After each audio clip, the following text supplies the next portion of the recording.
Նոյանտապան հյուրն է քաղաքական վերլուծաբան Արմեն Չիբուխչյանը, զրուցելու ենք տեսակապով, պարոն Չիբուխչյան, շնորհակալ եմ մեզ միանալու համար։ Ես եմ շնորհակալ հրավերի համար։ Մեր զրույցը սկսենք թրիփի վերաբերյալ վերջին հայտարարությունից, որը ըստ էության հրապարակվեց Միրզոյան, Ռուբիո վերջին հանդիպումից եւ բանակցություններից հետո։ Այդ փաստաթղթում ընդգծվել է Հայաստանի ինքնիշխանությունն ու իրավազորությունը սահմանային եւ մաքսային գործողությունների նկատմամբ բացարձակ են եւ անքննելի։ Սրանով հանդերձ Երևանը ԱՄՆ կառավարության վերահսկողության տակ գտնվող հատուկ ընկերությանը երկարաժամկետ բացառիկ իրավունքներ է տրամադրելու երթուղու նկատմամբ, որը Սյունիքի մարզով Ադրբեջանը կկապի Նախիջևանի հետ։ Այս հայտարարության հետ կապված ձեր դիտարկումները, վերլուծությունը, նաև քննադատություն կա, որ ամերիկյան կողմին տրվել է բաժնեմասերի մեծ չափաբաժինը 74%, իսկ Հայաստանին 26%, պաշտոնական մեկնաբանությունն ու բացատրությունն այն է, որ դա պայմանավորված է ամերիկյան ներդրումներով, տրամաբանական է եւ 49 տարի հետո, երբ ամերիկյան կողմը ստանա իր շահույթը, այսինքն ներդրումները հետ վերադառնան ֆինանսի տեսքով, ապա բաժնեմասերի այդ հարաբերակցությունը կփոխվի։ Կխնդրեմ ձեր ընդհանուր դիտարկումները, վերլուծությունը։ Տեսեք,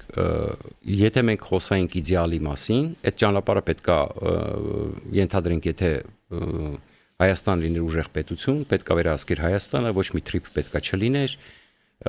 սա իդեալի մասին ենք խոսում, բայց մենք պետքա ելնենք այն իրավիճակից, որ ունենք, իսկ իրավիճակը հետևյալն է.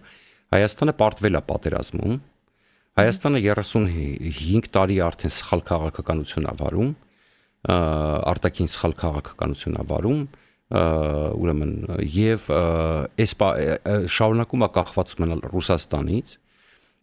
եւ խորը կախվածության մեջ մնալ։ Հիմա ինչ որ տենց խաղեր են փորձում տալ արևմուտքի հետ ինչ որ բան փոկելու համար, բայց մտադրություն փոկվել Ռուսաստանից էլի չկա, դա տեղի կունենա միայն այն ժամանակ, երբ որ, այսինքն այն ինչ որ կանխատեսում են, իրանք մտել էին process-ի մեջ, ուզում էին Ռուսաստանին ներգրավեին, ինչը երեք օրինակ Զատուլինը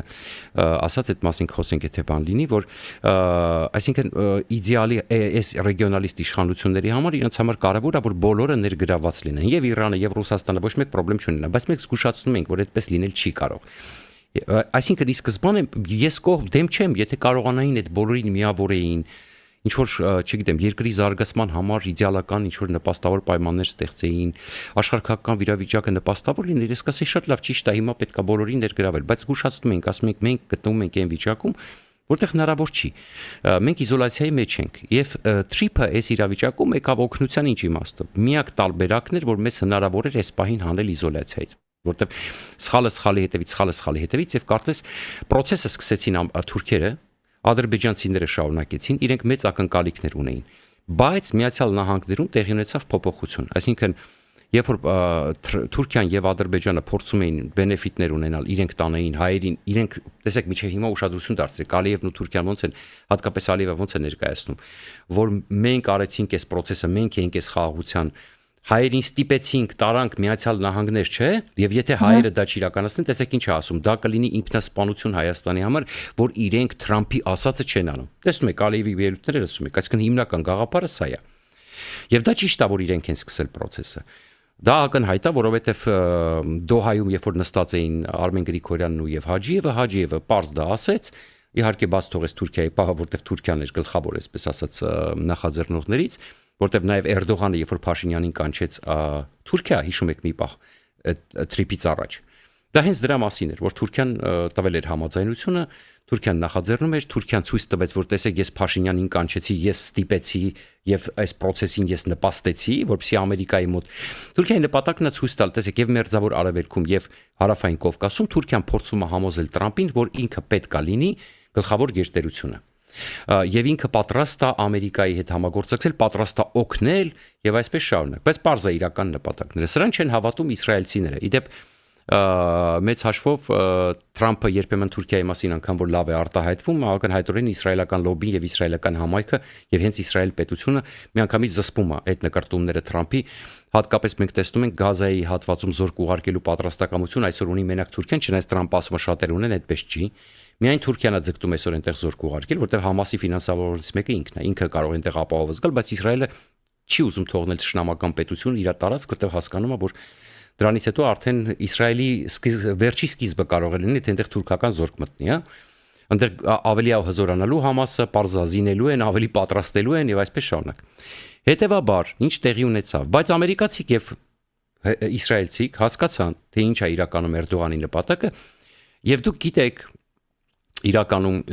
Թրամփի ամենամտերիմ դաշնակիցները այսօր ովքեր են, բարձա չէ, եւ իր փեսանով է եւ ինչ կշիռ ունեն իրանք Ամերիկայում եւ Ամերիկայում տեղի ունեցավ մի process, որտեղ որոշեցին, որ չի կարելի Թուրքիային եւ Ադրբեջանին տալ այդքան արտոնություն, որտեղ սա հայ-իրանական սահմանը շատ կարեւոր է, հատկապես Իրանի հետ տեսնում եք։ Իրանի հարցը սկսվել է լուծվել արդեն։ Երբ ակավարտվի, դա բարձ չի, բայց հարցը կարևոր էր, հենց դրա համար ենք ասում, որ պետք է Իսրայելի հետ սկսել համագործակցել։ Հիմա այո, պետք է արտակուստ հայտարարել, որ մենք Իրանի դեմ ոչ մի բան չենք արել, ոնց որ Ալիևն էր ասում։ Բայց պետք է համագործակցել։ Եվ երբ որ դու գնում ես Թրամփի հետ համագործակցության, արդեն ակնհայտորեն քեզ ստիպելու են, որովհետև եթե դու այդ սահմանի հարցը տալիս ես Թրամփին, ակնհայտորեն դու չես կարող ուրեմն չեզոք մնալ այստեղ։ Դա ակնհայտ է։ Դրա համար են իրանցիները իդեպ իրենց ճղում հիմա տեսնում եք այս հարցում։ Այսինքն տեսեք, եւ խնդրեմը այն է, որ իրականում ամերիկացիները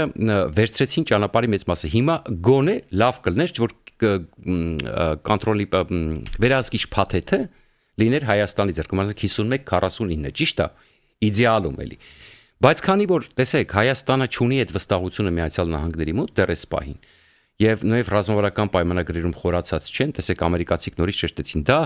դեռևս թղթի վրա է եւ ռազմավարական պայմանագիր դառնալու համար, տեսեք ամերիկացիք ասում են պետք է խորացնել այդ ռազմավարական համագործակցությունը, այսինքն բավականաչափ խորը չի։ Եվ այս process-ներով խորանում է։ Հիմա ինչ տեղի ունեցավ, փաթեթը կարող էր լինել 40-51, կարող էր լինել, բայց դա տեղի չունեցավ, որովհետև ամերիկացիք հասկանում, այսինքն դրա համար ամերիկացիք պետք է սխմեին Թուրքիան եւ Ադրբեջանին ավելի շատ, բայց չունեն վստահություն Հայաստանի նկատմամբ։ Դրա համար որոշեցին ավելի այլ ճանապարհով գնալ, վերցնել իրանց ձեռը։ Սրա առավելությունը նրանումն է, որ հիմա Ադրբեջանն ու Թուրքիան արդեն չեն կարող ճանապարհի հետ կապված պրետենզիաներ ներկայացնել Հայաստանին։ Ինչու՞։ Որովհետև գլխավոր փայատերը Միացյալ Նահանգներն է։ Սրանով Միացյալ Նահանգները այս ճանապարհի հարվածը քաշեց իր վրա։ Այսինքն այստեղ կա դրական պահ, պետք է այսինքն մենք ամեն ինչի մեջից պետք է դրականը վերցնենք։ Դրականը, որ թող ամերիկացիների մոտ գլխավոր փաթեթը լինի, թող իրանք դրանով մտնեն տարածաշրջան, սա էլ է դրական, այո։ Հիմա այդպես է ստացվել։ Ես դրա համար շեշտում եմ, մենք չենք վերցնում իդեալում ինչ կարող լիներ, մենք ելնում ենք այն իրավիճակից, որ մենք ունենք։ Այո, իսկ իրավիճակը հետեւյալն է, որ ամերիկացիք վերցրեցին եւ դա վատ չէ, բայց Հայաստանը ունի կարևորագույն հարց, ինքը պետք է այնպես անի, որ Միացյալ Նահանգների եւ Հայաստանի շահերը համընկնեն։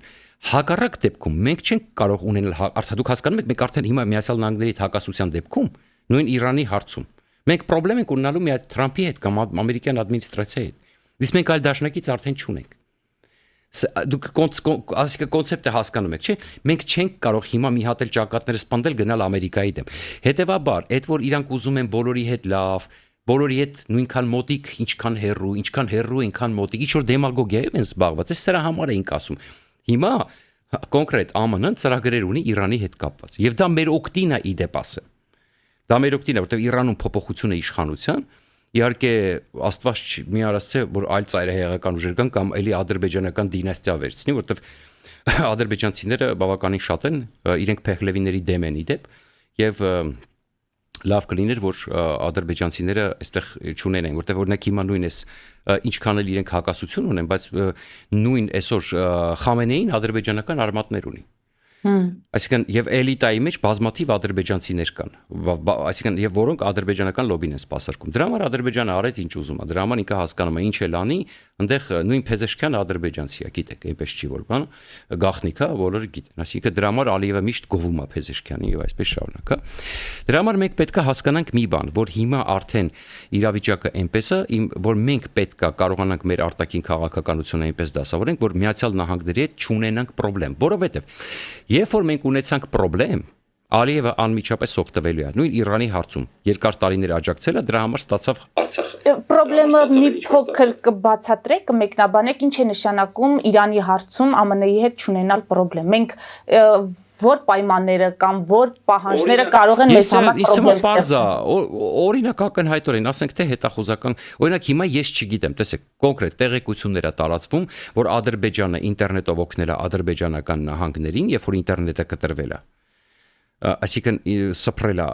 իրենց հեռախոսային օպերատորները սփռել են ինտերնետը այնպես որ ադրբեջանցիները կարողանան ունենալ կապ եւ ինտերնետ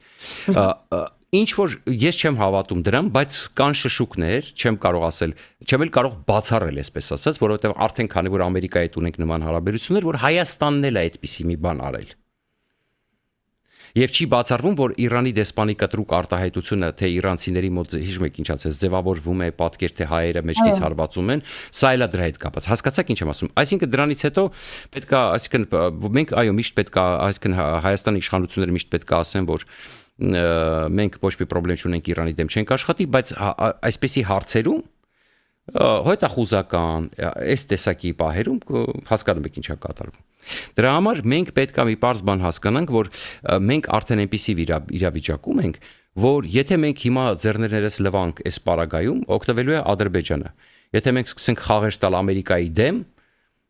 օգտվելու է Ադրբեջանը։ Ասելատեսակ ես ձեզ ինչ էի ասում։ Ես ձեզ ասում եմ, չէ, իրանք վստահելի չեն, հա? Մեր վրա կարելի է հույս դնել։ Դրա համար այդ ճանապարհը տվեք մեզ։ Եկեք այնպես անենք, այդ ճանապարհի վերահսկողությունը անցնի մեզ ու ինչ ուզում եք արեք, կոպիտ ասած, հա? Ենթադրենք։ Մի քիչ պրիմիտիվ օրինակ եմ բերում, որ հասկանաք, որտեղ ես բերեցի Օբրայենի վերլուծությունը սրանից մի կես տարի առաջ, երևի 4 ամիս առաջ։ Եվ Օբրայենը այնտեղ պարզ ասում է, Օբրայենը այն մարդն է եղել, որ այս թրիփի բանակցություններով զբաղվել է, այն վաղ թրիփ չէր կոչվում, այն վաղ այդ նույն միջին միջանցքն է, որով զբաղվել է Օբրայենը, այսինքն դա տարբեր անուններ ունի, Տրանսկասպիան, չգիտեմ, միջին միջանցք, հիմա թրիփ եւ այսպես շարունակ։ Դրա համար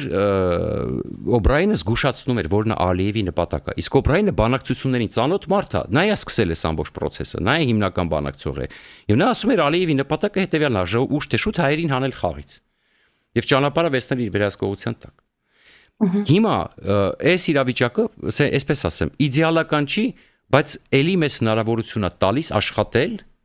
լավ արդյունքի հասնել, իզոլացիայից դուրս գալ Ավելին ասեմ, մեզ հնարավորություն է տալիս հիմա Ամերիկայի համար խելացի քաղաքականության դեպքում դառնալ այնպիսի դաշնակից,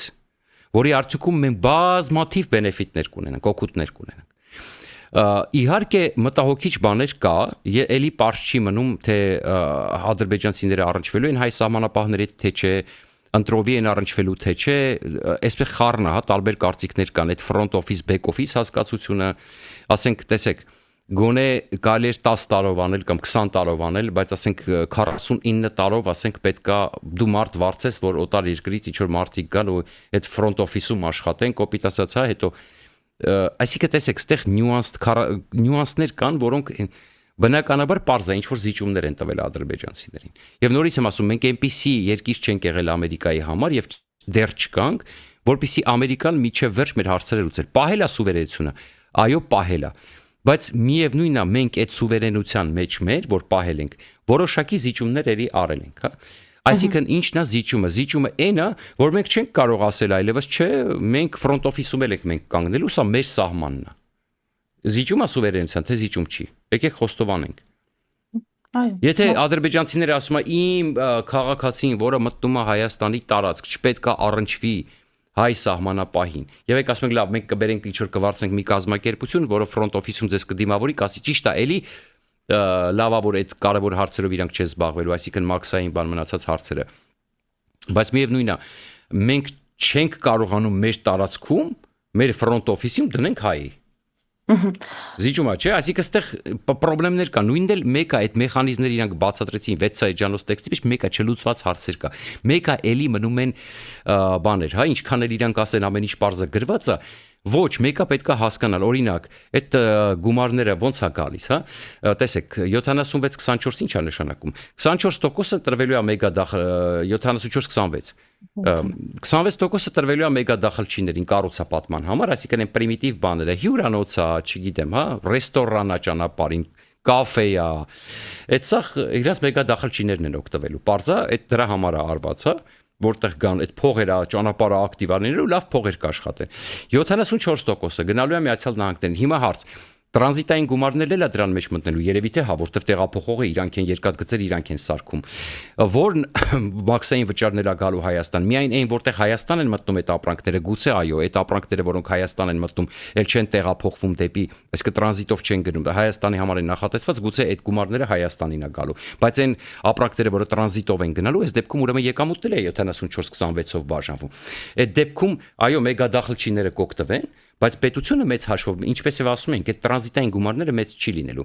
Ինչն է կարևոր, ինչի հետ զգուշացնում ենք, Հայաստանը ճիշտ քաղաքականության դեպքում կբացվի օտարերկրյա ներդրումների համար։ Օտարերկրյա ներդրումից գալուց, հա,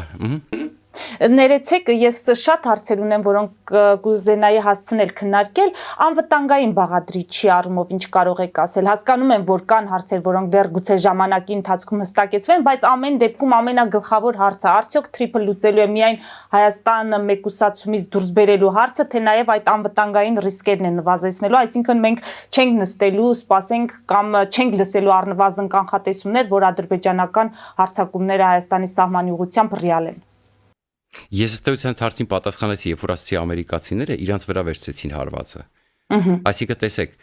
դուք տեսեք ինչ արեցին 74%-ը վերցնելով իրանց, դրանով ես դրա համար ասեցի, այսինքն Թուրքիան եւ Ադրբեջանը այլևս չեն կարող Հայաստանի կմտածեն առնվազն։ Բացի այդ չեն կարող Հայաստանին ասել, էսի տուրինց կամ այն տուրից արդեն Ամերիկան է 70, բայց վերահսկիչ փաթեթը ԱՄՆ-ի ձեռքում է։ Սա լավ է այն դեպքում, որովհետև տեսեք, բայց այստեղ նայեք, հա, այնտեղ է մի կետ էլ կար բացառիկ իրավունքներ տրամադրելու։ Ինչքան որ ասում են, այո, մեր հետ պետքա խորհրդակցվի, մենք միասին ենք որոշումներ, բայց այնտեղ գրած է բացառիկ իրավունք է տրվում Trip ընկերությանը, որ որոշի, չգիտեմ, ում է պատվիրելու, ինչ է անելու, հա, այնտեղ հարցեր կային, շարք կար, ճիշտ է, կետեր կար, թե ինչ բացառիկ իրավունքներ են տրվում Trip-ին։ Բայց Trip-ի մեջ էլ ախր 74-26-ը հարաբերակցությունը վերահսկիչ փաթեթը ամերիկացիների ձեռն է։ Հասկանում եք, այսինքն էլի միասին են քննարկելու, բայց միևնույն է որոշումը կայացվելու է, այսինքն կարող է թուրքական ընկերություն վարձեն։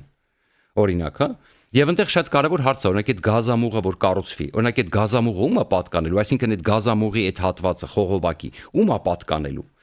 Այսինքն այստեղ բազմաթիվ այդ չի նշանակում, որ ասենք բան այդ նշանակում է, որ ենթադրենք այդ այսինքն սուվերենության հարց այստեղ չկա, բայց ասենք կոպիտ ասած օրինակ այդ վտանգավոր է դա վտանգավոր է, եթե օրինակ Ադրբեջանը ասում է ես գազամուղ եմ քաշում եւ ոնց է օրինակ ոնց Իրան դեպի գազամուղը ռուսները վերցրեցին, ճիշտ է, իրանց է պատկանում կոնկրետ գազամուղը, այդ խողովակը իրանց է պատկանում։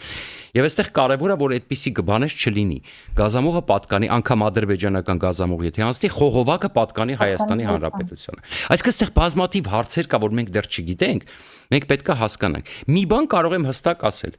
Այո, կա լավ հնարավորություն, որտեվ տեսեք, նորից եմ ասում, որպիսի մենք ամերիկացիներին բացատրենք, որտեվ ել եմ ասում, որ ասում մենք միասին ենք դեմագոգիան որոշում կայացնելու, եթե հանկարծ որոշում ես դու ուզում կայացնես եւ ամերիկան ասում է, չէ, դա ինձ ձեռ չի տալի այդ որոշումը։ Ինչ եք անելու։ Ինչ եք անելու։ Ասեք ամերիկացիները քյալա մտնելու եք բանի մեջ, առանց թե դաշնակից չունեք եւ այլն։ Դրա համար եմ ասում, այսինքն այստեղ պետք է մենք հասկանանք, որ պետք է այնպես աշխատել ամերիկացիների հետ, ոնց որ Իսրայելն է աշխատում, որ մի հատ էլ, այսինքն այնքան ճիշտ դաշնակից ելնել, այնքան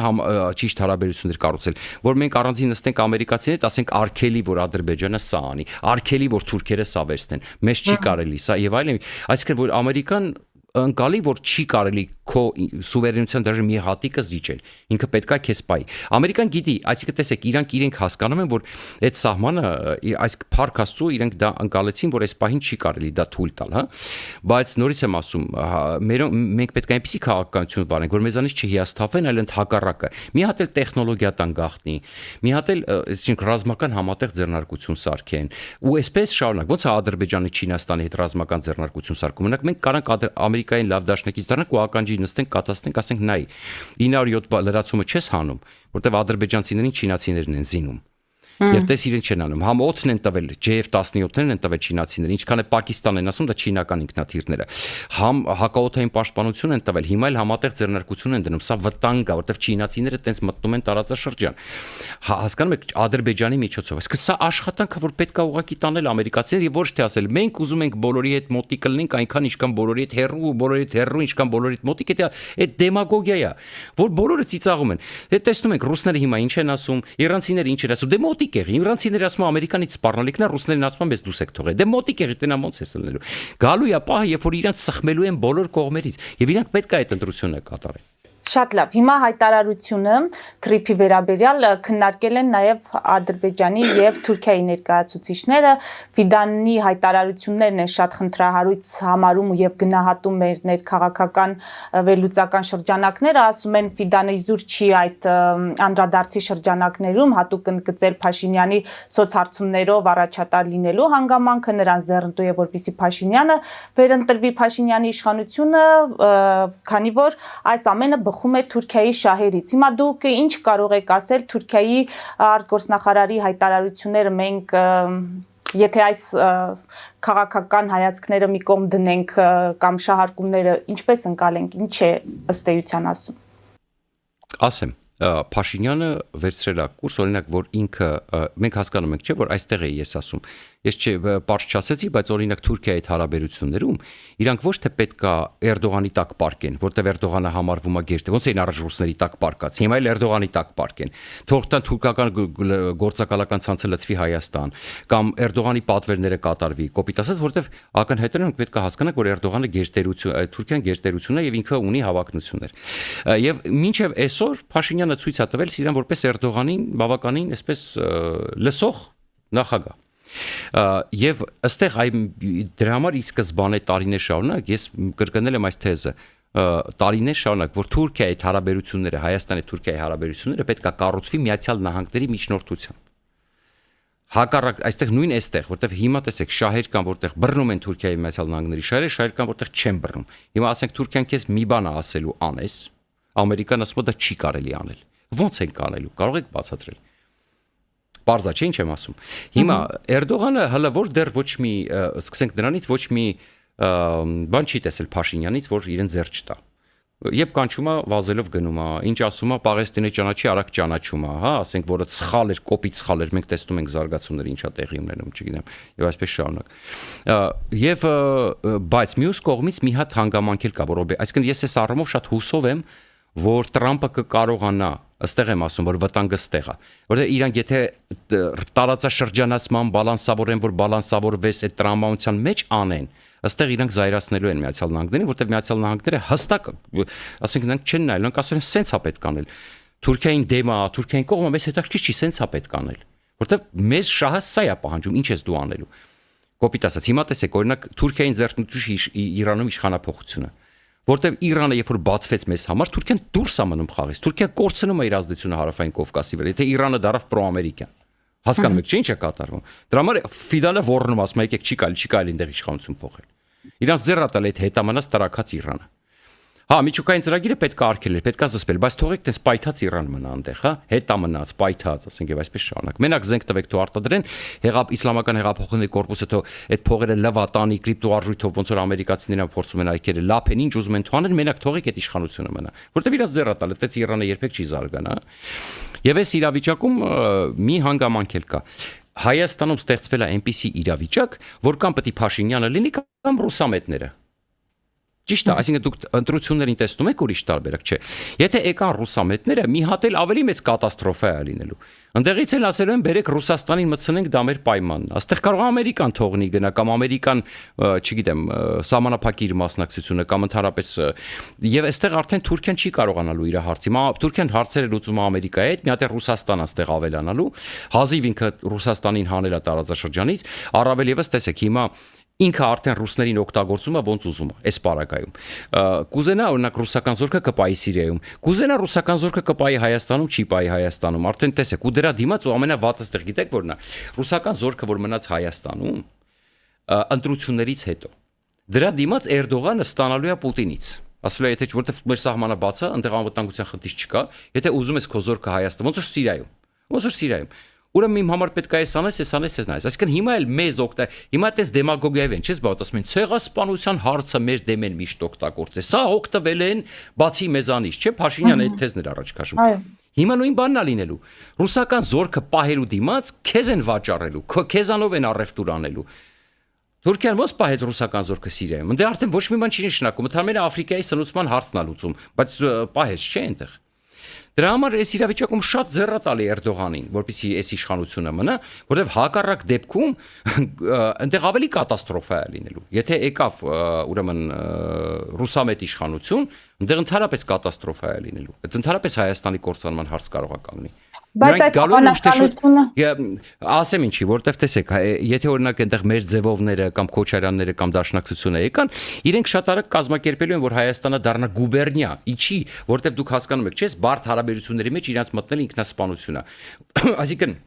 իրանք հոգու խորքում հասկանում են իմ խորին համոզմամբ, որ որպեսզի այս սաղ խնդիրներից բրցնել, պետք է Հայաստանը սարքել գուբերնիա ու այստեղ բարդ աշխարհ քաղաքականության մեջ ռուսները բանակցել ու մետ ուզում են ոնց ուզում են, այսինքն արդեն մենք կլնենք ապահով այս տարակայություն։ Ինչ կանի, Պուտինը կվերցնի միջանցքը կտա Ալիևին, որպեսզի Ալիևին կտրի Թուրքիայից իր արևին, այնտեղ կպայմանավորվի իր զորքը կտնի, Պարզա չէ, Ալիևը հողի դիմաց անպայման կհամաձայնվի։ Անկապ Թուրքիային կգցի այս պարագայում, ինչ խնդիր, հա։ Իհարկե թե Ռուսաստանի կշիռների դրա պայմաններն է, որ Ռուսաստանը պետք է պատերազմում հաղթի, որը չի սպասվում համենայն դեպս, հա, ուկրաինական պատերազմում։ Դրա համար հələ այդ իրանց համար լավագույն սցենարում։ Բայց գլոբալ հիմա ինչի է այդ ռիսկերը բերել, եթե կա արդեն ստեղծված իրավիճակ,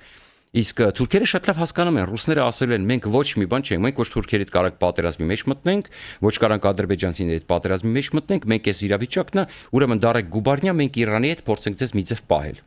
որպես պետություն։ Այսինքն որպես գուբերնիա։ Եվ այդ պարագայում գլխացավանքից կպրծնեն։ Այսինքն Ամերիկային կհանեն եւ ասեցի սցենարը ոնց կլինի։ Իսկ ինչ է կարծում, եթե Հայաստանը դառնա, կներեք, տեսեք, ինչ է ասում, Թրամփը ասում է, ես չեմ ուզում, ճիշտ է, դեռ մի քիչ սաղ էսպես ասում է հիմա Զավեշ Տալիբանը, դառը մեմա, դառը ֆորացից ես չեմ ուզում Չինաստանը, Ռուսաստանը դառնան Ամերիկային սահման, հիմա այստեղ մեմա դառը բոլորը ասում են նկարեցույց են տալի Ալյասկան եւ Ռուսաստան, ամենամոտիկ սահման, ամենամոտիկ հարևանը ըստ էության Ամերիկային Ռուսաստանն է, որտեղ Ալյասկան գնել են Ռուսաստանից եւ հիմա շատ փոքր տարածք ընդեղ Ալյասկայի եւ Ռուսաստանի միջեւ, բայց ամեն դեպքում հիմա տեսեք Թուրքիան ուզում է որ Ռուսաստանը իրան ուղիղ սահման դառնա կողքով կապած, իհարկե ոչ, որտեղ ինքը գիտի որ մարդես 30 տարի հետո կարող է դրանք ոտի կանգնել ու իր համար նոր վտանգներ կայանա։ Եվ այլև այսպես շարունակ, որտեղ իրանք երկար պատերազմների պատմությունն են Ռուսաստանի հետ։ Իրան բացարձակապես պետք չի որ Ռուսաստանի հետ ընդհանուր սահման ունենան։ Այդ դրա համար իրան պետք չի որ ուրիշ ընտրվի, իրան պետք է Փաշինյան ընտրվի։ Ֆելիչե ժամանակակից ատամնաբուժական կլինիկա։ Այստեղ հարմարավետությունն ու խնամքն առաջնային են։ Այստեղ կիրառվում են ատամնաբուժական ամենաժամանակակից տեխնոլոգիաներ, ճշգրիտ ախտորոշում, արդյունավետ բուժում, նուրբ փորձառություն եւ անհատական մոտեցում։ Սկսած սովորական մանրուքներից մինչև առաջադեմ ընթացակարգեր, այստեղ դուք գտնվում եք բարձր որակավորում ունեցող եւ փորձառու ատամնաբուժական մասնագետների ձեռքերում։ Մեր բարեկամական եւ հյուրընկալ անձնակազմն այստեղ է յուրաքանչյուր այցը հաճելի դարձնելու համար։ Ֆելիչե, ձեր առողջ եւ ամենաերջանիկ շպիտը սկսվում է այստեղից։ Եկեք եւ բացահայտեք նորարարության փորձագիտության եւ կարեկցանքի կատարյալ համադրությունը։ Վաճառվում է գերմանական հնաոճ դաշնամուր 1892 թվականի արտադրության ֆոն Մուրբախ։ Գտնվում է գերազանց վիճակում։ Կինը 15000 ԱՄՆ դոլար։ Հեռախոսահամար 094 115 310։ Երևան փոստը Գրանադայի ուզում տեղեկացնում է։ Դրամական փոխանցումներ 1%-ով։ Օդանավով 1 փաունդը 2.99։ Նավով ուղարկեք 1 արկղ, երկրորդ արկղը անվճար։ Ավտոմեքենաների փոխադրում անհավատալի արժեքներով։ Ինչպես նաև կահույք եւ մեծ չափի բեռների փոխադրում։ Jackpot հագուստի խանութը երկրորդ մասնաճյուղն է բացել Գլենդելի սրտում, որտեղ կարող եք ձեռք բերել եվրոպական եւ ամերիկյան ընտիր հագուստեղեն, կոշկեղեն, աքսեսուարներ, պայուսակներ ամենահարմար արժեքներով։ Նաև կարող եք ցանկացած ապրանք պատվիրել եւ ձեռք բերել կարճ ժամանակում։ Jackpot-ի Գլենդելի հասցեն է 1135 North Pacific Avenue, հեռախոս 818 813 2252։ Ջակփաթ հագուստի լավագույն կենտրոնը Glendale-ում։ 60-ից ավելի ճանաչված եվրոպական բրենդների ինքնատիպ, չկրկնվող եւ մատչելի ընտրանին Fortuna Home and Country House խանութ սրահում։ Նորավոճ սպասք եւ կահույք հորեկա բնագավառի համար, տեքստիլ, տնտեսական ապրանքներ, ամեն ինչ գեղեցիկ կյանքի համար։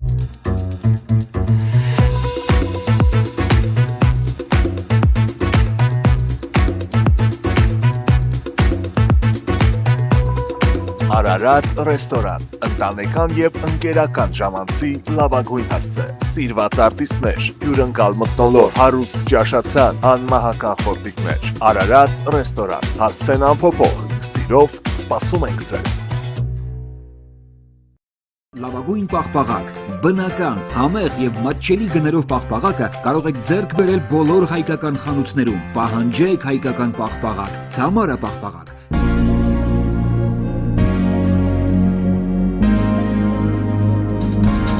Տպագրեք ձեր գիրքը Նոյան տապան տպագրատանը, ինչպես նաև թերթեր, ամսագրեր, բուկլետներ եւ այլն։ Հասցեն քաղաք Երևան, Իսահակյան 28 առաջին հարկ։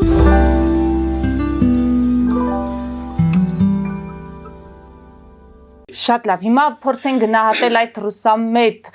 ուժերի իշխանության գալու հնարավորությունը, հատկապես Սոլովյովի հայտարարությունների համատեքստում, այդ հայտարարությունը զուտ անձնական մի հոգու վրդովմունք էր, զգուշացում էր, ինչպես դա ձևակերպենք, ասում է Վենեսուելայի կորուստն այդքան նշանակալից չէ Ռուսաստանի համար, որքան Հայաստանինը, դա ռազմավարական մեծ սխալ կլինի եւ պետք է հատուկ գործողություններ իրականացնել, ինչու ոչ իրենց ազդեցության գոտիներում, ինչպես Ուկրաինայում են իրականացնում։ Եվ հնարավորություն արդյոք կարող են այդպիսի գործողության սցենարով գնալ, որպեսզի հասնեն իշխանափոխության Հայաստանում։ Ռուսամետ ուժերին բերեն։ Ըստ էության, այս դեպքում էլ նախորդ հարցի պատասխանում ըստ էության պատասխանեցի այս հարցին։ Գուբերնիայի գաղափարը, որովհետև ռուսները հիմա հասկանում են, տեսեք, Զատուլին է խոսացել, ասեց, մեզ դուրս թողեցին այդ ճանապարհից։ Հիմա Թուրքիան ճանապարհը կառուցում Կարսի հետ, հետ էր ասում։ Հիմա հնարավորություն ունեն իրենք։ Չէ։ Հիմա տեսեք խնդիրը որն է, իրենք ոռնում են, որովհետև ասում են, իրենք չեն ուզում բացահայտ հակամարտության մեջ ընկնեն Թրամփի հետ, բայց իրենք ասում խրխռում են, օրեշնիկ են խաղացում, ինչ որ, չգիտեմ, ինչ որ անբանափոխված, ինչ որ մեջը Գագարինի ժամանակվանից մաս էին գտել, չգիտեմ, եւ այլն, հա։ Իրենք հիմա խրխռում են, հասկացեք, սա խնդրեմա է, դա խրխռում են։ Զատուլինը կանգնեց ընդունեց, որ ամերիկացիները մտան մեր ազդեցության գոտի, վերցեցին ճանապարհը, մեզ շանտեղ չդրեցին։ Մտան Վենեսուելա, այսինքն տեսեք, հիմա ինչ է ասում Սոլովյովը, իհարկե փոխանցում է Ռուսաստանի իշխանությունների բան։ Դա ըստ էության փոքրիկ խրխռոց էր Տրամփի դեմ։ Հայաստանի էլ չէ, իրենք Հայաստանին վախացնելու խնդիր չունեն, Հայաստանում վախեցած են, տեսեք, ասենք նույն ինչա կատարում։ Վախենում են հապկից դուրս գալ, վախենում են ԵԱՏՄ-ից դուրս գալ, գումարած իրաց տնտեսական շահերը, հա։ Միջև ինչ որ սառացրել են, բայց մարդ էս ասենք արևտա կարող է հալիկ հայտարարել լինենք, հա, այդ հապկի անդամակցությունը։ Դրա համար իրենք հասկանում են մի բան, իրենք դա սպառնում էին Ամերիկային, հետո իրենք ինչ են ասում են Մարկեդոնովը կոչվածն ինչքան տականք գալիս ասում է մենք պետքա ոչ թե ձեր հետ պայմանավորենք, մենք պետքա պայմանավորվենք, դուք կամ պետքա կատարեք մեր հրամանները, իսկ որից հետո էլ ԱՄՆ-ն պետքա նստի մեր հետ բաժանի, որնա մերը, որնա ձերը, մերն ու ձերն են անում իրենք, հասկանում եք։ Էտա, այսինքն իհարկե լուրջ է, իհարկե իրենք սպառնում են ոչ թե մեզ, այլ իրանց երազանքի, գիտեք ոնց է, իրանց մոտ հիմա արդեն սպառնալիքները բան է, ասենց ասենք ինչ որ երևակայական, ինչ որ վարդագույն երազանքների մեջից է իրանց, հասկանում եք, բայց իրականում գետնի վրա մենք տեսնում ենք տնտեսությունը քանդվում է, գնալով վատանում է, նավթի գները իջնում են, Տրամփը համենայնպես լավ վատ այնպիսի քաղաքականություն է վարում այս նավթի բանի հետ կապված, որ գները ցածր են մնում, պատժամիջոցները վատ, լավ, ասենք զենքի վաճառքը վատ, լավ, ասենք այս պարագայում գնալով ռուսների վիճակը կամաց ծանրանում է, հա։ Եվրոպացիք դանդաղ են շարժվում, արագ են շարժվում, չգիտեմ, հա, ուշքի չեն գալի, ով է հասկանում, բայց ինչ որ մի բան տեղից շարժվում է, կոպիտ ասած։ Դրա համար մեծ հաշվով Պուտինը լավ հասկանում է, որ 2 տարով Ուկրաինային տվեցին ֆինանսավորումը, գլխավոր փողը տվեցին 2 տարվա, այնտեղ կողքից էլ է գալիս գումարներ, եւ Պուտինը հասկանում է, որ ինքը եւս 2 տարի պետք է ձգի, բայց ինքը արդեն ունի մեծ բյուջեի դեֆիցիտ, խայտարակ վիճակը, շատ մեծ խնդրեմ ունի բյուջեում, այդ ծակը փակելա պետք, ակնհայտորեն որը չգիտեմ որտեղից է վերցնելու, պետք է փող տպեն, դա էլ բերում է խայտարակ ինֆլյացիայի, այսինքն այս տարի արդեն իրանց մոտ առանց ռեզերվային միջոցների է։ Ոնց են անելու, չգիտեմ, հələ ասում են փող տպելով մի տարի կարած յոլա գնաս, բայց հետո սկսում է ավելի ահավոր վիճակ, այսինքն ինչքան դու արհեստական փրկության համար ինչ որ քայլեր ես անում, հետո դրա վատ էֆեկտը ավելի մեծ է լինում, հա, ձնագնդի պես դա կուտակվում է, հետո միանգամից է խփում։ Դրա համար պետք է հասկանալ այս իրավիճակում, որ ռուսները սպառնում են, բայց իրականում հենա Լոնդոնն էլ է սպառում խփել, Բերլինն էլ է սպառում խփել, խփեցին։ Իհարկե ոչ, բայց պետք է հասկանալ, որ ոչ մեկ իրանց թույլ չի տա, ասենք ինչ Վրաստանով պետք է մտնեն Հայաստանը գրավեն։ Այդ ինչ սպեցօպերացիա են, թե իրանց տրակած ռազմաբազայով են անելու 3000 պերմյակովներով, ասենք, չգիտեմ, 2000, ասենք, քիչ թե շատ Հայաստանը 40-50 հազարանոց գործող բանակ ունի, ասենք, ինչ պետք է անեն 2000-ով կոպիտ ասած։ Դրա համար այստեղ իրանց սպառնալիքները ուղղակի են, որ ասում է, չգիտեին, ոնց ասեմ, ճարահացյալ պանիկայից ինչ որ բաներ են սկսում անել, խոսալ, թե տեսեք, մենք էլ սենց կանենք, մենք էլ նենց կանենք, բայց ինչպես տեսնում եք, Տրամպը թքած ունի, հեսա երեկելի տանկեր վեցրեց ռուսական։ Վերոնիկա իրան ինչ որ էկզոտիկ անուն էր տենց եւ այլ։ Իրանք ինչից են կատաղում։ Տրամպը ասում է, ես Պուտինի հետ լավ հարաբերություններ ունեմ, սիրում եմ, այո, Զելենսկին պետք է գնա զիջումների, Զելենսկին չի, ինչ որ sense բաներ է ասում Պուտինի հաճո, բայց անում է ինչ որ անում է։ Անումը ուշանտեղ չի դնում իրանց, այսինքն հասկանում եք, դրա համար պետք է այստեղ հասկանալ, տարբերակել։ Այս հայտարարությունները լուրջ պետք է ընդունեն այն իմաստով, որ շուտով կարող է տնտեսական ճնշումները ուժեղանա Հայաստանի վրա։ Շուտով կարող է շանտաժները ուժեղանա, շուտով կարող է կամպրոմատների հայտնվի, այո, շուտով կարող է փողեր լցվեն եւ այլն, փորձեն իրանք իշխան, որտեղ եթե Փաշինյանին Ամերիկան ականջից բռնած տանում է այն կողմ, իրանք պետք է ականջից բռնած քաշեն այս կողմ, հա։ Վարոն Չիբուխյան, ամփոփելով մեր հարցազրույցը, այնուամենայնիվ վերադառնանք Իրանում կատարվողին, դուք ասացիք փոփոխությունները, մասնավորապես իշխանության փոփոխությունը բխելու է Հայաստանի շահերից, բայց ինչ գնով է տեղի ունենում փոփոխությունները կամ փոփոխությունների հնարավորությունը, այսինքն քաղաքացիական այդ պատերազմի վտանգը, դա ինչ սցենարներ կարող է Ինչ սցենարների արժև կարող է մեզ կանգնեցնել, ինչ խնդիրների արժև։ Մեծ խնդիրների արժև կարող է կանգնեցնել մեզ այն ժամանակ, եթե Իրանում սկսվի քաղաքացիական պատերազմ եւ Իրանը վերածվի Սիրիայի։ Այդ ժամանակ ահռելի վտանգներ կլինեն։ Մեզ պետք է որպեսզի իշխանափոխություն լինի եւ շատ արագ։ Այսինքն չի կարելի, որ եթե այնտեղ տեսեք դրա համար ենթադրվում է, որ այդ սցենարների մեջ թե ինչի Տրամպը հիմա չուզեցավ հարվածել եւ ինչի 12-օրյա պատերազմի ժամանակ Տրամպը թույլ չտվեց Իսրայելին հարվածել մի քանի կարևոր օբյեկտներին, որովհետեւ դրանից հետո Իրանում կարող է սկսվի ուղղակի քաոս։ Ինչու՞։ Որովհետեւ Իրանը ունի գազապահեստար, գազավերամշակման ուրեմն գործարան մի հատ։ Իսկ ամբողջ Իրանը գազի էներգիայի վրա է աշխատում։ Գիտեք Հայաստանն էլ է գազ են տալի, հոսանք են ստանում։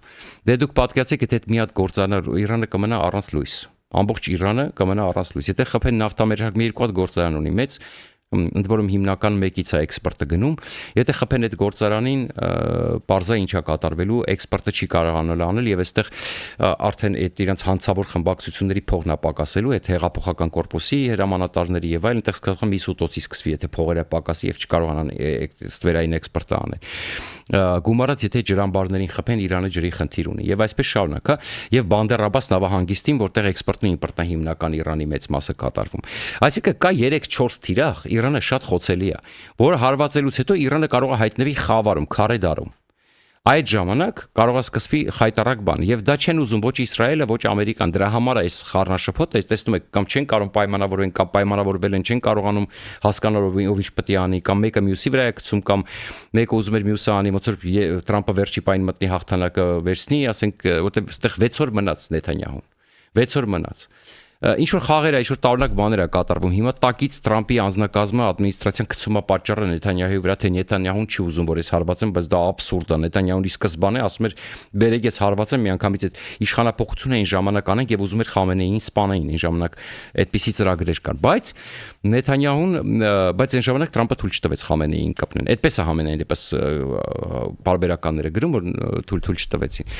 Բայց այստեղ մի բան ասեմ, երեք տեղի ունեցավ մի կարևոր բան, կանչեցին եթեր Իրանի արտգործնախարարին եւ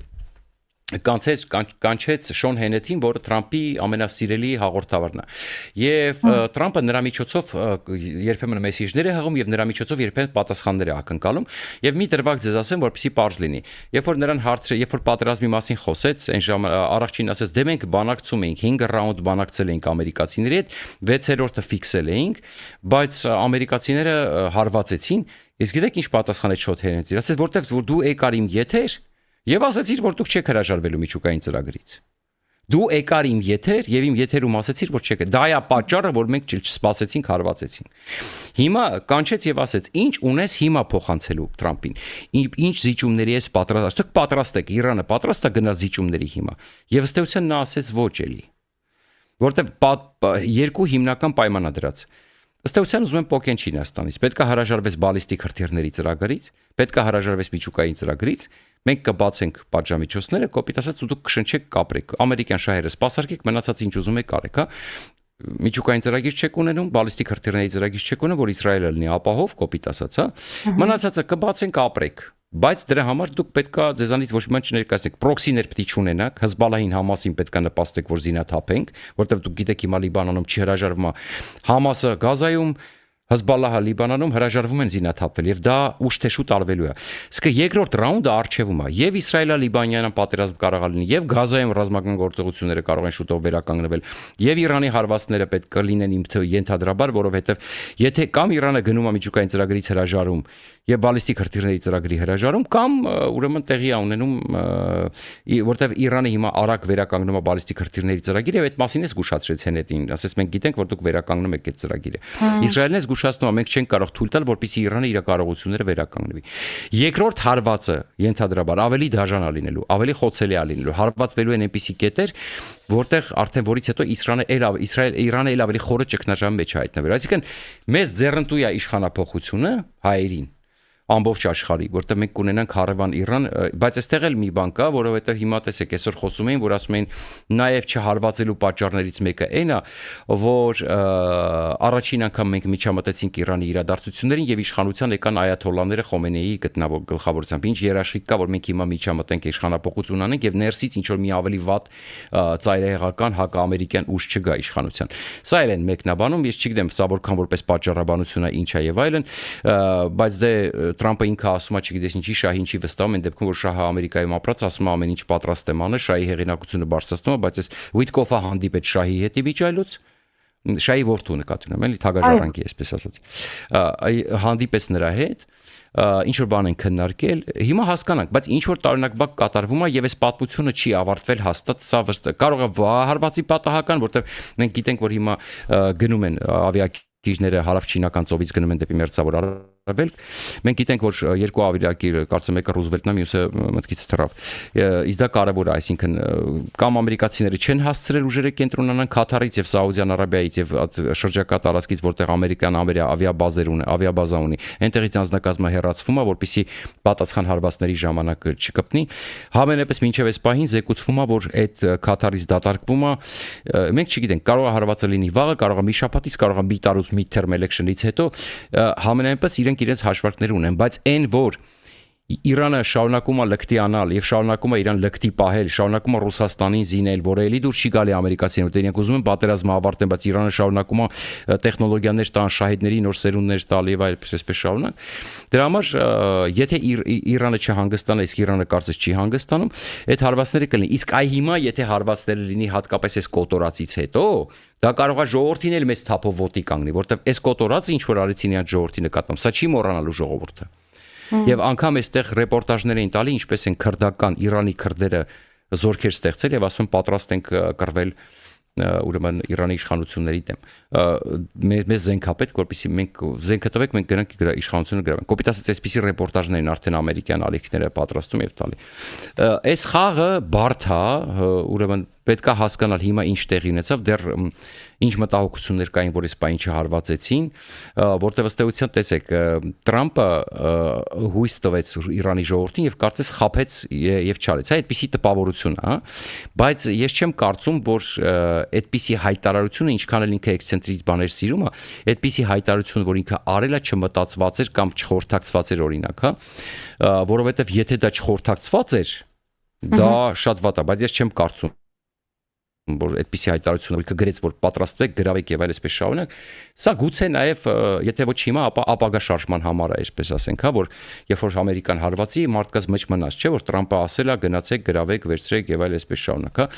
այդ ժամանակ կարող է մեծ ողջավորության պայով գնան եւ վերցնեն գրավեն Ամերիկայի հարվածներից հետո ապրենք տեսնենք ամեն ինչ հնարավոր է ես չեմ ուզում առաջ ընկնեմ բայց այն որ այս պատմությունը ավարտված չի ու այս տարի շատ այսպես ասում հետաքրքիր տարի է լինելու դա միանշանակ Շնորհակալ եմ Մեծ դիտողներին հիշեցնեմ, որ զրուցում էի քաղաքական վերլուծաբան Արմեն Չիբուխչյանի հետ, մեր ուղիղ եթերները կարող եք դիտել Patreon-ում, նաև այդ հարթակում աջակցել մեզ էկրանի երևացող QR կոդով։